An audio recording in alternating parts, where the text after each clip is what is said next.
God has commissioned Glory Knowledge Ministries with the mandate to raise disciples and equip saints for the kingdom. To raise giants who are filled with the spirit of faith, thereby living far above principalities and power. Get set for a world encounter with the Apostle of Faith, Reverend Dr. O.O. Olutade, the General Overseer of Glory Knowledge Ministries worldwide. Stay blessed. Praise the name of the Lord. Hallelujah. This is the day that the Lord has made. The book of Psalm 118 in verse 24. The Bible has it to say, we shall rejoice and be glad in it. The day the Lord has made is your own day too. The day that the Lord has made, He has brought you into it to rejoice, to be glad, to be happy, to be excited, to be promoted, to excel. This is the day that the Lord has made. I want to thank God for this very day. God has a plan and a purpose for your life. He has a plan and a purpose. That is why He has enabled you to listen to this particular message today. And the plan for God, the plan which He has ordained right from the foundation of the world for your life, shall not elude you in the name of Jesus.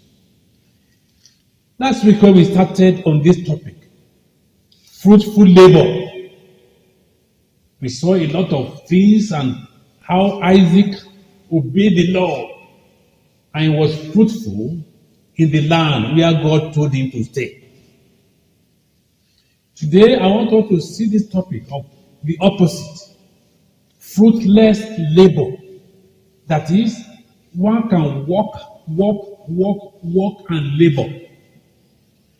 One can engage in a service for weeks, for months, and for years, and there will be nothing to show for it. That will not be your portion in the name of Jesus. So when you say something is fruitless, it means there's no return. No return whatsoever. You may travel to go and purchase or trade in any particular commodity. You have spent your money. You are supposed to return with profit. Both capital and profit. There are people who go for business. If they are lucky to return with the capital, we thank God. Some may lose part of the capital and will not bring any return, no profit whatsoever. In anything that you lay your hand to do, there shall be a return in the name of Jesus.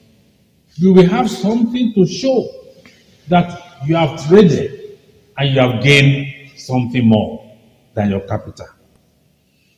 It also means there's no fruit. It also means nothing to show, no profit whatsoever. It also means you cannot boast of anything to anybody that has been your Lord in that particular business. And when your labor is fruitless, no gain, no return, no fruit, it may bring discouragement. It may bring a terrible depression. It may bring even high blood pressure to that person. And especially if you have borrowed money to do a business and you are supposed to return this money and the business is going on, there's no profit. How will you return this money? It means that your labor in that regard has been fruitless. Once again, I'm praying for you. Anything that you lay your hand to do shall bring to you profit in the name of Jesus. Your sweat will not be in vain. In Psalm 126 verse 6, the Bible has this to tell us, that he that goeth forth and sows, weeping, will doubtless return, bringing a sheaf with him. That is, he will come back with returns. He will come back with profit. He will come back with something to show. This is what I gave. extra. This is what happened in the book of Matthew 25. To all those that Jesus Christ gave us a parable that a man went out and before he left, he gave certain talent to his servants. 5, 3, 1. The first one came back and said, "Lo, master, I've gained 5 others." The second one went back and said, "Lo, master, I've gained 3 others." The third person said, "Well, I didn't even trade. I hid that talent because you have not been fair to me at the beginning." I'm praying for you today again. When you work and labor, you will have a return in the name of Jesus. It will not be fruitless. I want to see an example very vividly in the Old Testament of King Saul in 1 Samuel chapter 13. King Saul was anointed king before Israel by Samuel. After the children of Israel asked for a king to do like other nations, to be like other nations, they did not want a prophet to rule over them. They did not want a priest to rule over them. They wanted a king. So Saul was anointed king. And then there was a scenario in the book of 1 Samuel chapter 13. I'm going to start to read from verse 5 of what happened and how Saul met a very severe judgment. In verse 5 of that particular chapter, the Philistines gathered together to fight with Israel, 30,000 chariots and 6,000 horsemen, and people as the sand which is on the seashore in multitude. And they came up and they camped in Michmash to the east of Beth-aven. So when the children of Israel saw these people, they were in danger. They were distressed. And the people of Israel, they hid themselves in caves, in thickets, in rocks, in holes, and in pits. Just imagine that. You call yourself a child of God. Trouble comes and you start to hide yourself. You start to behave as if there is no God, that your God is not alive. They were hiding themselves right there in caves, in thickets. They were so much afraid of the Philistines. Then Samuel was not around. King Saul took an offering on his own to offer unto the Lord, because as he said it, that the people are scattered. Every heart was fainting. The offering he was making unto the Lord was not his duty. He was not supposed to offer anything to the Lord. It was not his duty whatsoever. In verse 9 he says, "So Saul said, Bring a burnt offering and peace offerings here to me." And he offered the burnt offering. Now it happened, as soon as he had finished presenting the burnt offering, that Samuel came. And Saul went out to meet him, that he might salute him. So he made a burnt offering, which was a labor, a work, a service. But it was not his duty to do that. It was just labor in vain, fruitless labor. So when Samuel came and Samuel said, "What have you done?"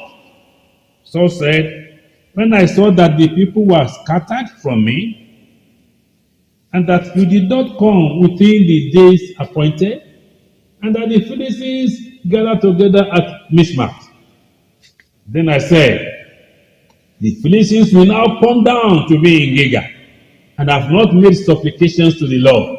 Therefore, I felt compelled and offered a burnt offering." He felt compelled. Another translation says that he was forced.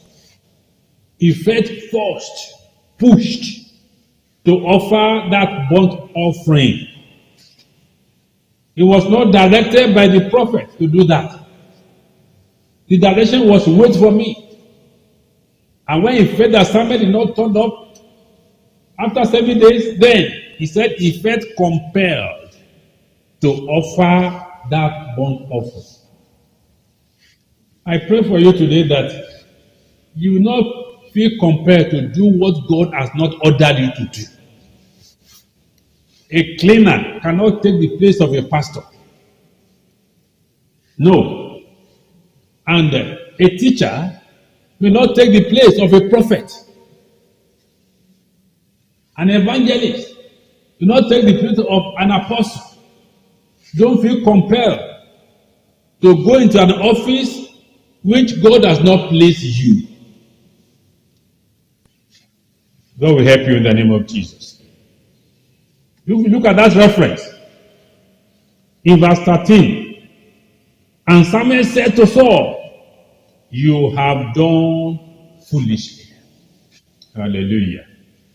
Let me declare to you today, when you get yourself involved in the duty that has not been apportioned to you, you are doing foolish things, unreasonable things. God hasn't got hand in it.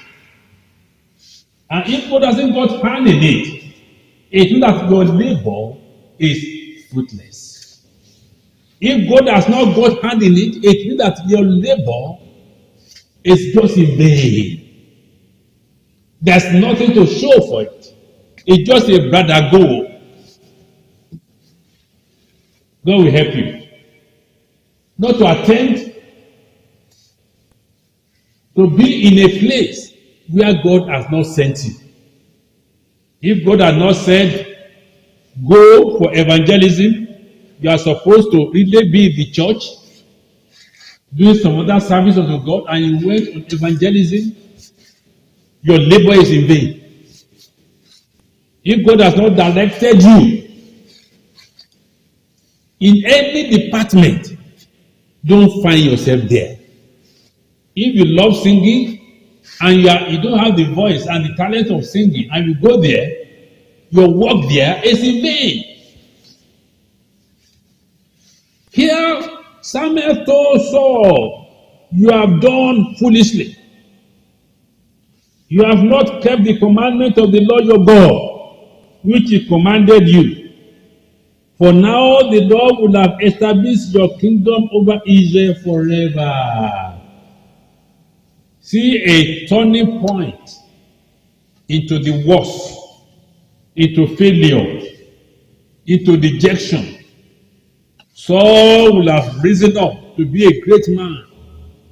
His kingdom will have been established, it will have been expanded. His kingdom will have been promoted. God will have seen that in his kingdom all is well with him. But because he did foolishly by this burnt offering that he offered, which was not supposed to be a duty, God said, your kingdom shall not continue. That will not be your portion in the name of Jesus. Look at Samuel saying this, but now your kingdom shall not continue. In verse 14, the Lord has sought for himself a man after his own heart. You will not be replaced in the name of the Lord. Nobody will replace you in the duty that God has placed you. But you have to do wisely. You have to be wise in what you are doing. No matter how tight this might be, don't go into a region where you are not supposed to be. So there will be a replacement for Saul. Right there, Samuel pronounced it, that he will look for a man after his own heart. And the Lord will command him to be a commander over his people, because you have not kept what the Lord commanded you. Listen, my dear friends, because God is not a mocker. He's not a joker. Most acceptable giving and offering tithes that God will receive from you will come from a regenerated heart. A heart that has been saved. A heart that has decided to go for the Lord all the days of his life. A heart that has decided to leave the world. A heart that has decided that bye-bye to the things of Satan, bye-bye to sin. That is the gift that God will receive from that man's hand. In the book of John chapter 5 verse 22 to 24, God was telling us concerning bringing your gift to the altar. Bringing your gift to the altar. See, when you want to bring a gift to the altar, and you remember that you have hurt, you have a misgiving against somebody, say, go back, settle it, and then come and bring forth your gift. And that is the only way that your gift will be acceptable in the sight of God. A work, offering is a work, tithing is a work. Anything that will bring as cash or otherwise is a service unto the Lord. If you have a Thanksgiving offering and you are bringing it and your heart is not right with somebody, don't present that Thanksgiving offering on the altar. God is not interested. God will not accept it. Say, go back. Make right with that person that you have an ought with. Settle the case. Let love flow between the two of you. Let forgiveness flow between the two of you. Let satisfaction flow between the two of you. And then you come, say, this is my thanksgiving offering, O God. Accept the offering. Accept me also in the name of Jesus. God will be happy with you in accepting your offering. But if you have quarrel with another person, if you hate somebody, if you have even quarrel with your husband or with your wife at home, and you are bringing offering to the Lord, you have not settled it, whatever offering you place down that day, God is not interested in it. I pray that God will help you to make right with every person so that even your prayer can be accepted before God. When you pray believing God that God will answer that prayer. But when you are praying and you have a lot of ought against some other people, or your prayer is directed towards cursing people, bringing division, bringing confusion into a congregation, that prayer will not be accepted before the Lord. Let your heart be right before God. Say the prayer of faith is what God will answer. If there is sin in your life and you don't confess that sin and you are asking God to do certain things for you, God will not answer it. God will not take regard of that particular prayer. Fruitless labor. Your prayer is fruitless because you will receive no answer from God in that prayer. In the book of Acts, in chapter 23, starting from verse 12, some 40 Jews made up their mind with fasting. We are told that they made an oath, bound themselves together with an oath to waylay Paul, that they will kill Paul. You see, that type of devilish oath, don't get involved in it. That type of satanic oath, don't get involved in it. If they could make an oath and decide that they will not eat, they will not drink until they see the end of Paul, it's terrible. Now, their oath is a work. Their fasting is a work. But at the end of the day, it was fruitless. Nothing to show about it. Why? Because the anointing of God was upon Paul. God had decided that Paul will appear in Rome before Caesar. So when they are making this plan, the plan leaks out. Every plan that Satan has made to destroy your life, it shall leak into your hand in the name of Jesus.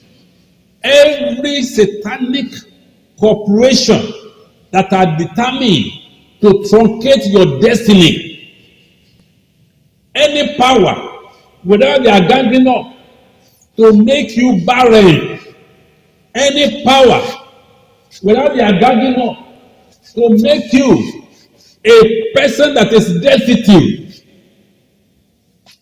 no work, nothing to show, roaming about the street, any plan of satanic origin to bring terrible sickness into your life, any plan being organized by people from the dark world to blow unto you evil wind, that you be blind, in fact.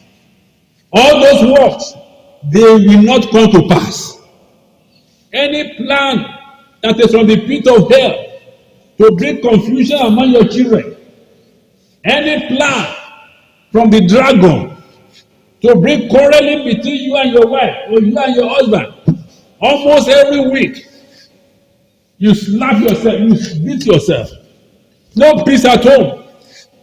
In the name of the Almighty God and upon the rock of ages, where I stand today, all those plans shall be forfeited in the name of Jesus. They will not come to pass.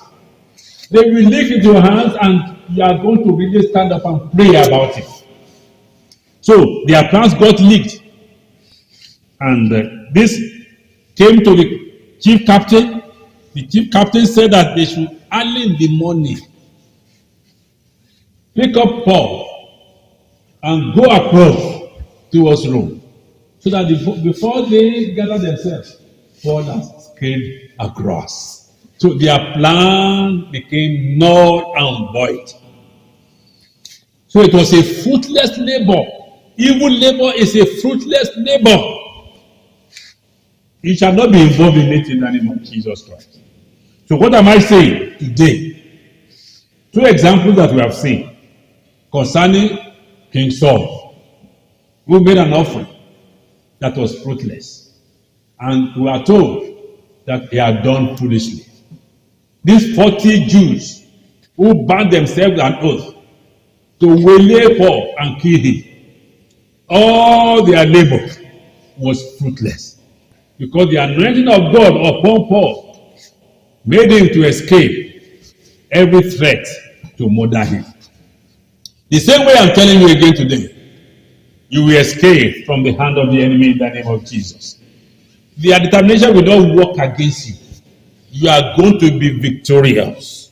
You are going to succeed at the end of the day. It is well with you. I say it is well with you in the name of Jesus. What is the challenge to you today, my dear listener? Not to make a fruitless labor. Surrender your life unto the Lord Jesus Christ. Ask the Lord to come into your life again today, to forgive you your sins, to cleanse you with the precious blood of the Lord Jesus Christ. It is only that cleansing that will make you a son of the Most High God. And then you can ask anything from him, and he will do it. You want to surrender your life to the Lord Jesus Christ today?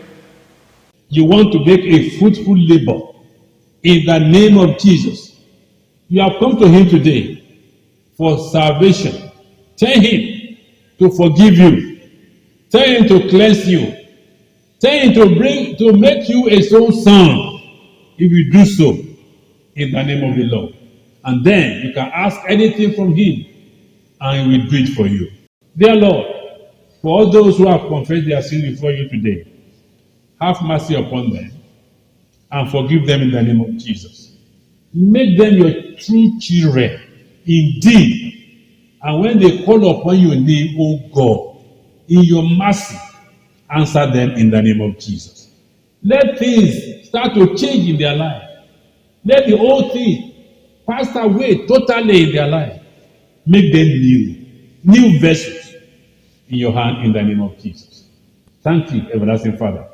In Jesus' name we have prayed. Amen.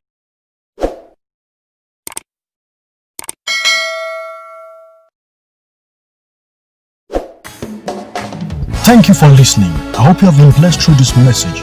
For prayer and counseling, you can send us a mail on glorychapelinfo@gmail.com or follow us on any of our social media platforms at glorychapelinfo and our website www.gloryknowledgeministries.com. Jesus is Lord.